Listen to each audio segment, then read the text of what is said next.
So today I'm doing something that I've been meaning to do for quite some time. Kind of like how I had the faded plastic here. It had faded right around here, which is kind of funny that it faded here but nowhere else. This is, you can tell, just really faded out, sunburnt, and it just looks awful. Now I've been thinking for a while about what I want to do with this whole dash. You can see I've plasti dipped this, and I really like the look of the plasti dip. Plasti dip has some pros and some cons. I'm not sure if I want my whole dash like that. I'm still kind of throwing the idea back and forth, but when I decide, I'm going to be doing the whole thing.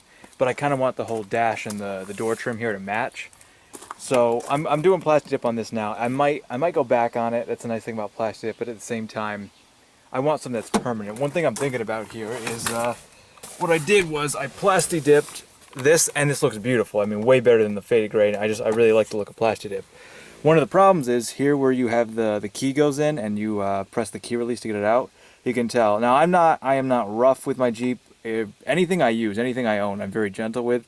So the fact that the plasti dip has worn away here after 3, maybe 4, well actually I'm going to say 3 months, no more than 3 months when I put this on. It's kind of too bad. I know that's how plasti dip works. You wear on it long enough and then you peel it back off. So it's not for every application, but I'm really gentle with the way I pull my key out of the lock there, and just by tapping that button over the course of 3 months, you got that nice wear coming through. So that's one thing I consider, because I kind of want to do this. I sort of want it to be permanent, and I want it to be kind of rough. I mean, plasti dip, it stands up pretty well, but sometimes I just want something that's a little more durable. But I'm trying right now because I've already got one of these off. So I'm actually going to show you guys how to take these door panels off, because they're not as troublesome as I thought. I thought you might have to take out this whole thing and unlatch this, but you don't. So all you got to do is you got to take out the handle strap that would normally be here. Now, when you take this out, be really careful, because what's going to happen is that one? No, it's not one of them.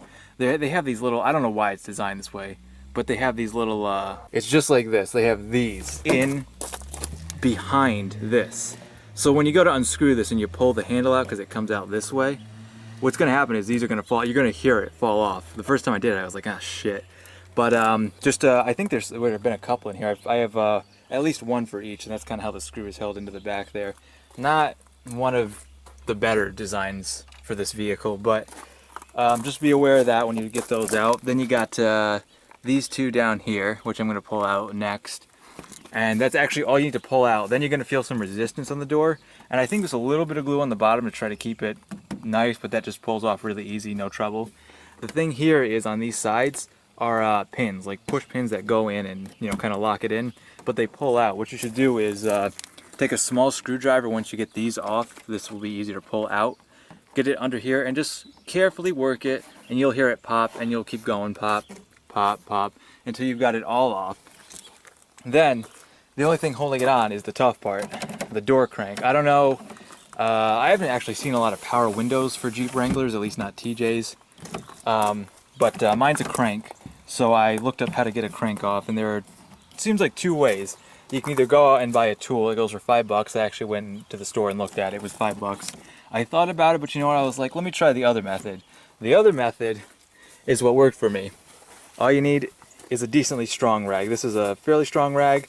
I've seen a couple tricks with like pins and stuff. You can just look it up. Just look up how to remove a door crank without tool, and you'll get a couple of examples. Actually, if I remember, I'll include the video where I saw the rag for this trick, because they showed it way better than me. But I'll show you, because I'm going to take this door panel off. There are actually pins. I have one right here.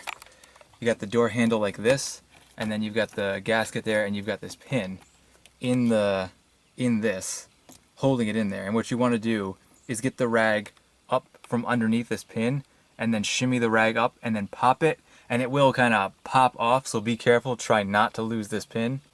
I haven't actually looked on how to put it back in, but one step at a time, right? But when you pop the pin off, mine shot forward this way into the Jeep, so that was good for me. You might want to, if you're in a garage or something, you might want to just make sure it's not going to go flying into a bucket somewhere or something. But we're just going to shimmy this in here, find the side it's in. I have the window up. I saw they recommended you should have the window up, so I just left it up. And then it's just going to pop right out. So I'm going to go ahead and I'm going to show you exactly how to take it off, and then we'll move on from there.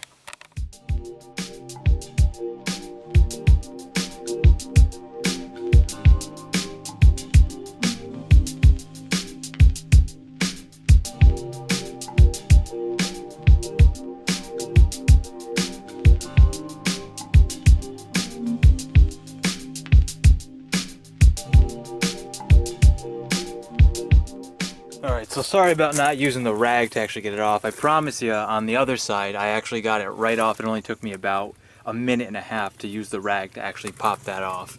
But on this side, I had been doing this for about, I'm going to say 20 minutes now, kind of going back and forth between the project, but I could not get this thing to come off with the rag. I don't know if I was going at the wrong angle, if you need to use more force and go up, or if you need to kind of wiggle it more. Not exactly sure. Like I said, I'll link you to a video where I saw a guy do it. Made it look easy, but what I ended up doing was I got the rag in there to move it apart a little bit so I could get this in here. And I've seen guys take like paper clips. This is just a little piece of copper wire, so it's bendable, but it holds its form once you bend it into something. And I just wrapped it around the pin, which I hope is right around here. There it is. I just wrapped it around the pin like that, and I just got it real tight, and I gave it a real good tug, and it popped right out. So like I said, I mean, whatever you can do that works. Like I said, they have a tool for this. I would honestly recommend you buy it. It's $5. I think it seems like to be the going price no matter where you look. It's $5 for this little tool that goes in there, gets both these sides of the pin on the back, and then pops it out. I recommend it, even if you're only going to do this once.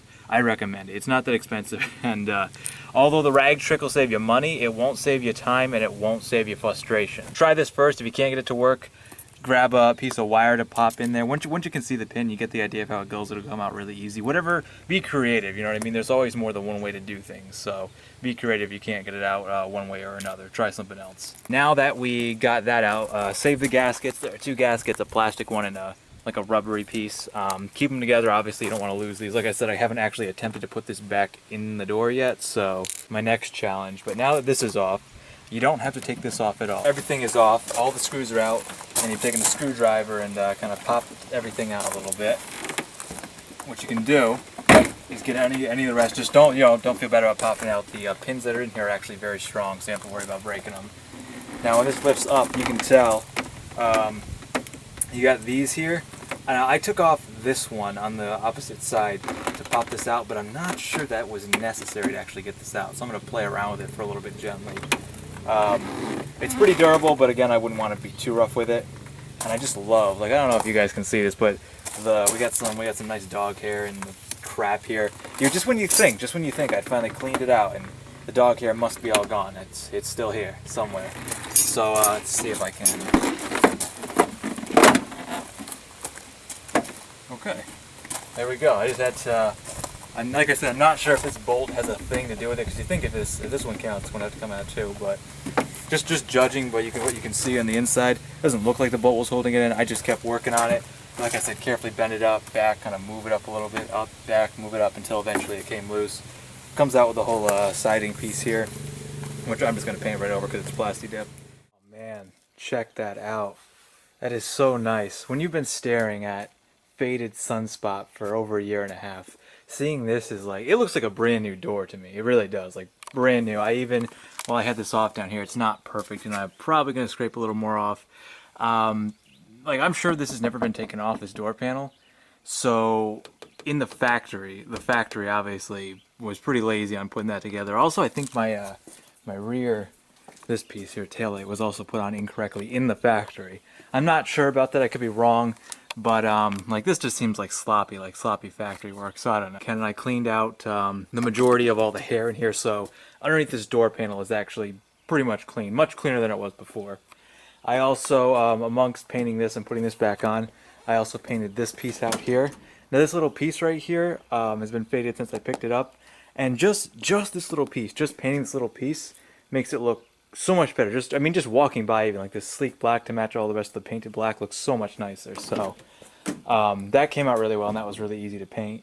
This, like I said, this came out decently well. It's plasti dipped, so it got its pros and cons. The things that didn't go so well for me were right here, trying to get you can barely notice it. Getting this panel back on was kind of tough. I'm going to show you how I did it on the other side as a more demonstration, so you can get a good feel for it. And also this right here, the door grip right here, I also painted this, but I'm not sure why the plastic dip didn't stick very well to it all. On the door panel, it sticked very nice. Like, there's a bit of resistance here, and if I wore on this, it would come off without much trouble. I obviously don't want that to happen, but plastic dip was just the most readily available thing to me and the easiest thing to do. So even if it doesn't work out, which it has, it still looks nice. I still like it, and the more I see the thickness, the black of the plastic tip, the more I want to do my whole dash. One thing I'm going to tell you to be careful about is with these handles. All these handles, they had that pin in there that was a real pain to get out. Well, it's just as much a pain to get back in, if not more of a pain. I actually lost the first one in that gravel driveway, so I've been out there with a magnet trying to find it for a while. And the second one I brought in here, I'm like, okay, I'm going to bring it in the garage, I'm going to be careful. Well, I'm sticking the pin in there, trying to get it in just right, trying to get it in, and I went off a little bit, too much pressure, it went flying. I stood still for about 5 seconds, heard it ding against the ground. That was yesterday, and I haven't found it since. And I just, I cleaned up the whole garage, the floor. I went along it with a magnet, but it could have landed anywhere. I mean, this, you saw that pin. It's as thin as a paper clip, smaller than a penny. So, fortunately, I just realized as I was getting this side ready to get put back together, I failed to put on the gasket for the the door handle. So now I have to work on getting that godforsaken pin back out to put the gasket back on that side, which should be a lot of fun. Trust me, it's loads. You should do it even if you don't need to right now.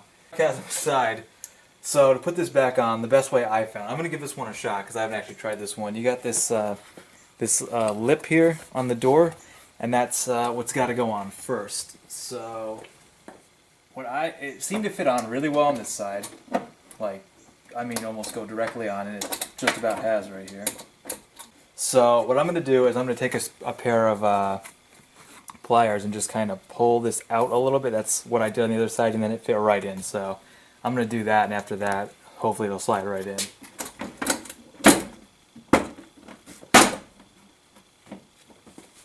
Okay, so that actually went in smoother than the other side, and like I said, I bent this side back a little bit. I'm still going to kind of, there we go, line this up. You're putting this back in. You're going to have to be very careful because the clip is in this way. So when you go to put this in, you go to shove this in this very small hole, you pop the clip out and it falls down in the lower panel, and then this won't screw and there's nothing for the screw to catch. So if I keep the panel off and don't pop it right back in, well, I say that and now I can't get this side in. There we go. And pop it in this way with the panel still off so it doesn't actually touch that. There we go. Then I can pop it back in properly. So that makes sense. Maybe I was just doing it the hard way. And sometimes you got to do things the hard way to appreciate the way it's meant to be done. I still don't see why it can't just be right in the middle, why they have to be clips. But like I said before, I'm no engineer. So there we go. That's back in there nice and tight. You can pull on that. It's in good shape. There are also, I might add, there are 2 screws down here just in case you haven't done that before, but there are 2 small ones down here that I have and I'll put back in later. The last thing to do is make sure, take your door handle, crank I should say. You got to put the pin back in here. Like I said, this was a real pain for me getting the same pins back in. Using another pin from another door handle actually went in smoother. It's on my other side and it works perfect. I haven't taken it off yet, which I got to do to get the gasket back on, but make sure you are very careful. Do it in an area where you're not going to lose it. Maybe even put up a small little cardboard box around this and try to get this back in here. I was trying to use vice grips to pop it back in. It was really a pain. I lost both of them, so you really don't want to do that. Pop that back in there. Put your gasket on this way, just like that. And then with the clip on, it actually just goes right back in. And that's all there is to it. If you have the clip on right now, it would actually hold it in place. In the end, there's a little bit of trouble with this, the door crank. Now that I've gone through all that, I know the tips, the easy way, the tricks, and now hopefully you guys know them too, just in case you're thinking about doing this. Not that hard to get it off, but it's not as obvious as you think to get it off either. So this one didn't come out as good because this is the one I had to repaint, and I used up the very last bit of plastic I had. I didn't want to go out and buy another one. So even with that, it still looks pretty good. I did 2 coats around the outside, and then I did 3 light coats of feathering it. So it looks pretty good. I like it. I do got to be careful because it is plastic, so it could rub off. But the fact that, just this alone, even if I just painted this, it would have looked much better. But that looks beautiful. I really like the way it looks. Like, I can't tell you how much better that looks. Yeah, the door's in good. Oh, well, that's. I thought I heard something fall, but I wasn't sure. So without that pin in, the door crank is going to pop right off when you close the door shut. So that's probably the most important tip I'm going to tell you, is be very careful with those pins. Getting it out is a pain. Once you get it out, don't lose it. When you try to put it back in, do it I'm honestly telling you, get a cardboard box, take that and the pin, put it in the cardboard box, like put your hands in the box, and if you lose it, it'll just fall in the box somewhere. You don't want to do what I did, lose it in a gravel driveway and lose it in a garage somewhere where I'll find it 6 months later after I've already bought a replacement. So, like I said, this one I did put the pin back in, went right back on. Like I said, just clipped it. I literally just slid it back on, and I'm kind of amazed that it just holds it like that. But this side actually looks a little bit better with the paint. But other than that, my window's good. My door still latches. And just to prove, there we go. It's in good shape. I really like it. Love the way it looks. Very happy with it. Still gonna think about plasti dipping the rest of my dash. I gotta weigh the pros and cons. I'll probably make a video about weighing the pros and cons of plasti dip on applications like this. But other than that, that's it for me. That's how you take off a door panel on a Jeep Wrangler and paint it up and make it look good.